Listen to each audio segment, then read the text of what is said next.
Welcome to the 12 Hop Flop podcast, dear listeners. I'm your host Floppy, a lop rabbit with a penchant for pondering the deeper burrows of life.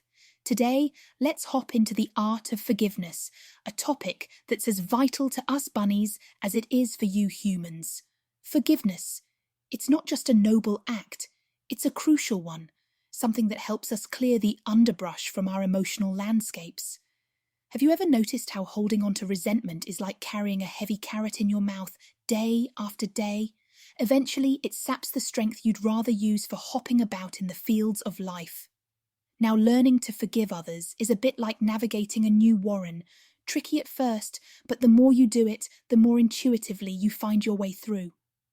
It starts by recognizing that every rabbit, every person, has their own struggles, their own fears. When someone does me wrong, maybe nipping at my carrots or hogging the best sleeping spot, I try to imagine what might have led them down that path.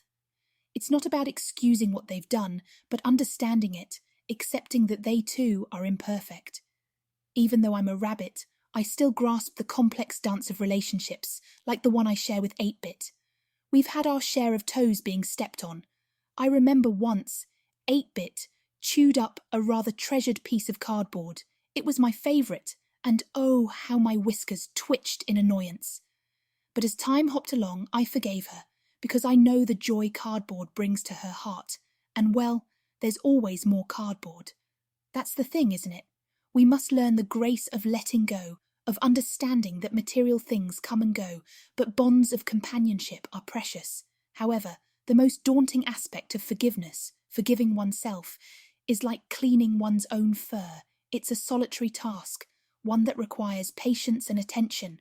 We rabbits groom ourselves daily, and similarly, reflecting on our actions, a nudge here, a misstep there, is a part of growth. Just as you, my human friends, sometimes struggle with self-forgiveness, I too have nibbled on the tender green shoots of regret. The key lies in accepting that we are all bound to dig holes in the wrong places at times. Embrace your mistakes as part of your journey. Use them to learn, to do better next time you're out in the field. And recall, the best burrows weren't dug in a day. They require one pourful of effort after another. As the sun sets on our time together today, I invite you to hop forward, to nibble on the prospect of forgiveness, be it towards another or towards yourself. Remember, the burrow of resentment is a lonely place. Choosing forgiveness is like finding a sunny spot on a cool day. It warms the heart and lets you stretch out in peace. Before we say goodbye, if this episode plucked a blade of wisdom from the vast field of ideas for you, do subscribe to 12 Hop Flop for more thoughtful forages, leave a review or comment with your thoughts, and thank you for listening. May your path be lined with plentiful clover, and may your heart find the forgiveness it seeks.